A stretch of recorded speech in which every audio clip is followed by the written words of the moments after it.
right now, this exact instant, feels completely, unarguably real. The moment just behind you is gone. The moment ahead of you hasn't arrived yet. There is only this moment. The thin, bright edge we call now, sliding steadily forward, carrying you with it, second after second, for the whole of your life.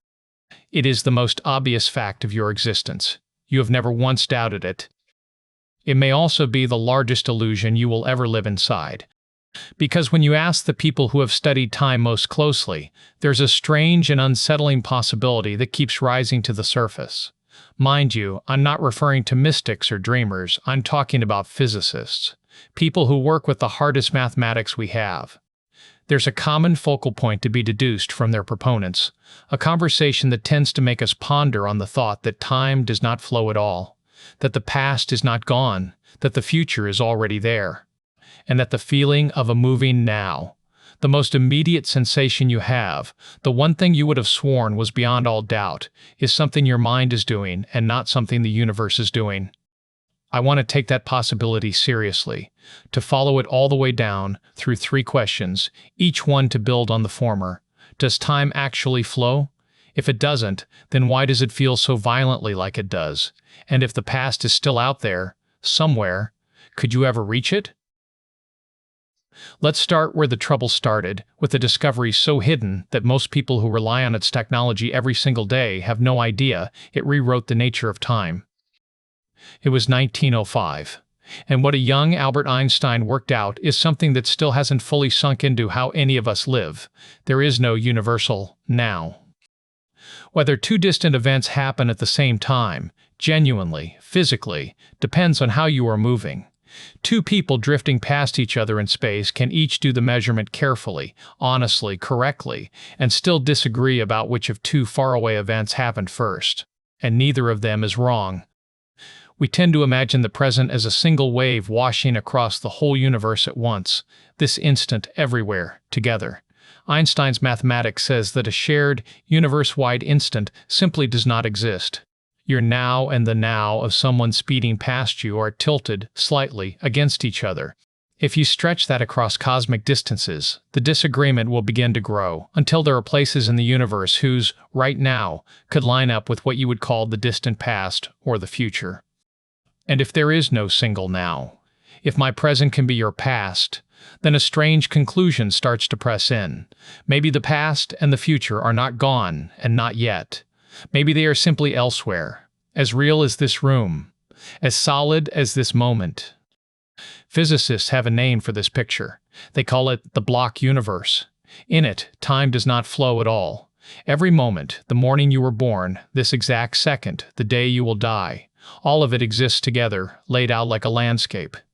And what we call the passing of time, that overwhelming sense of movement, is something closer to the way your eye travels across a painting that was, all along, already finished. And Einstein himself knew the very end of his life when his oldest friend Michele Besso died. Einstein wrote to Besso's family. He was grieving. And he wrote that, for those who believe in physics, the division between past, present, and future is only a stubbornly persistent illusion. A few weeks later, Einstein died too. That is one of the greatest scientists who ever lived, telling a grieving family and himself that the flow of time is a trick of the mind. Now, I have to be honest with you because this channel does not sell you certainty it doesn't have. The block universe is not proven. It is a leading way to read the physics, not a closed case. There are serious thinkers who hold the opposite, that only the present is truly real, that the future is genuinely open and unwritten. This is a live argument, not a settled score. But notice where the argument even sits. The idea that your sense of a flowing now might be an illusion is not the daydream of a mystic. It's sitting in the mainstream of physics, written in Einstein's own hand. But if that's true, something doesn't add up. And your own life is the evidence against it. If every moment already exists, if past and future are as real as now, then why can you only ever go one way? Why do you remember yesterday and never tomorrow? Why does a cup of coffee always cool down and never once warm itself back up by pulling the heat out of the room? Why can you stir milk into your tea but never unstir it? If time is a landscape you could face in any direction, why does it feel so violently like a river with a current? This is called the arrow of time. And it also holds one of the strangest facts in all of science, a fact almost nobody has ever told. Nearly every fundamental law of physics doesn't care which way time runs. Take the equations that govern the particles in that cup of coffee, run them backward, and they work just as perfectly. At the level of the basic rules, a film of the universe played in reverse breaks no law at all. Backward is every bit as legal as forward. So where does the one-way street come from?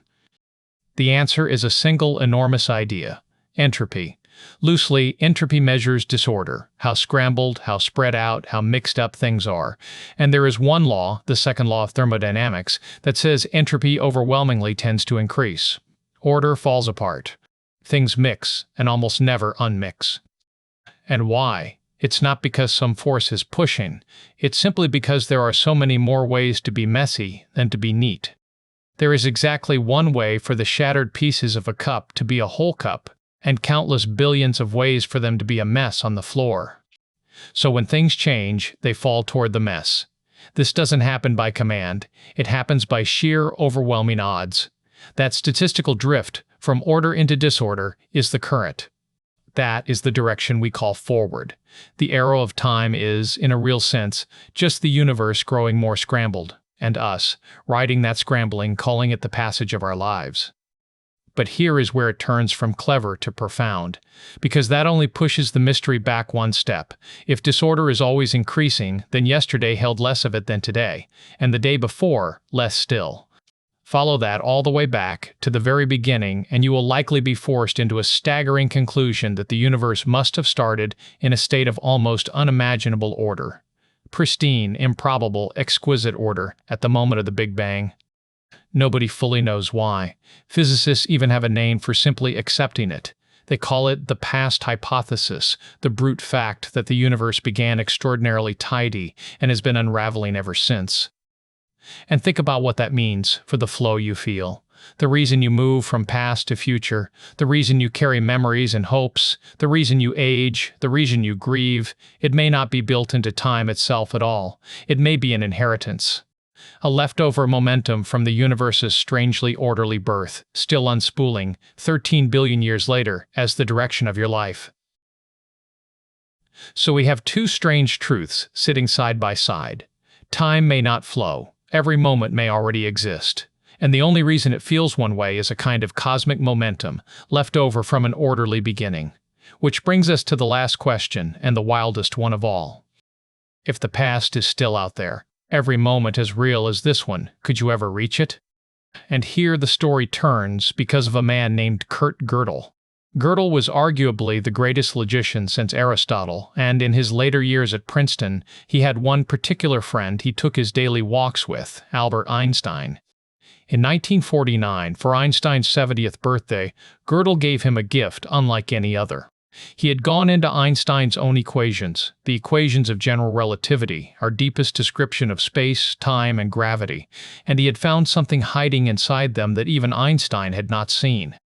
Gödel found that if the whole universe were slowly rotating, spacetime itself could bend so far that it would fold back onto its own path. It would create what physicists call a closed time-like curve, a route you could travel always moving forward, always going what feels like straight ahead, that nonetheless loops all the way around and returns you to your own past. Not a metaphor, a real solution to the real equations.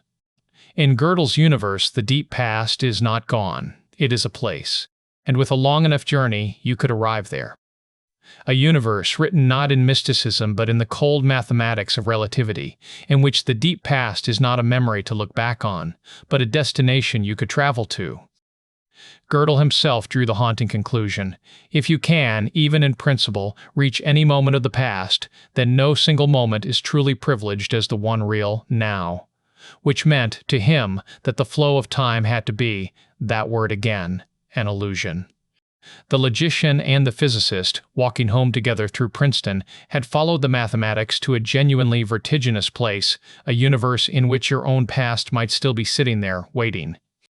And here the mind starts to buckle, because a road to the past is also a road to paradox. Travel your own timeline back far enough, and you could arrive before your own birth. You could meet the people you came from. You could, in principle, become your own ancestor, a knot tied in the thread of cause and effect that physicists and philosophers have been trying to untangle ever since. What causes what, when an effect can circle all the way around and rewrite its own cause? Nobody has ever fully answered it. So, could we actually do it? Here is the honest answer, and it comes with a little relief and a little disappointment. Almost certainly not here, because our universe does not appear to be the one Gödel imagined. As far as we can measure, the cosmos is not rotating in the way his solution needed. The door his mathematics swung open is, in our actual sky, apparently shut. The physicist Stephen Hawking even proposed what he half-seriously called a chronology protection conjecture, the suspicion that the laws of physics conspire to forbid time travel. There must be, he joked, some chronology protection agency that makes the universe safe for historians. A conjecture, mind you, a hunch, not a proof. So the road to the deep past exists on paper. In our particular universe, it seems to be closed. But notice what we found by walking all the way up to it. The thing that sounds like pure fantasy, reaching a moment that has already happened, is not forbidden by the mathematics of reality itself. It is forbidden, if at all, only by the specific universe we happen to live in. So where does all of this leave us? With three of the deepest questions we know how to ask, and not one of them fully answered. We cannot tell you whether time truly flows, or only seems to. The mathematics of relativity leans gently toward a universe where every moment already exists, and where the moving present is something added by the mind. But it is not proven, and honest scientists still argue over it. We cannot tell you why the arrow of time points the way it does, only that it seems to trace all the way back to a beginning of almost impossible order, for reasons no one has yet explained. And we cannot tell you for certain whether the past is truly gone or simply out of reach, a place the equations say might exist, behind a door our particular universe appears to have locked. But you can ponder on all of these for a moment. Think about what all of this means for the ordinary instant you are living in right now. It is genuinely, seriously possible that this moment is not the only real one. That the day you were born, and the face of the person you loved most, and the last hour of your life, are not behind you and ahead of you at all, but beside you. Every one of them standing, all at once, in the rooms of a vast, dark house, lit only where the narrow lamp of now happens to be falling. We spend our whole lives certain that time is a river, and that we are being carried helplessly down it toward an end. And maybe it is. But it may also be that time is a landscape, already whole, already complete, and that we are not traveling through it at all. That we are simply awake, for a little while, to one room of it at a time. Nobody yet knows which it is, and that not knowing is not a failure. It is one of the last great open doors in all of science, and it is standing right inside the most familiar thing you own, the feeling of a single moment, passing. If this just made the ground of time feel a little less solid beneath your feet, subscribe to Numen, and we will keep finding the awe hidden in everything.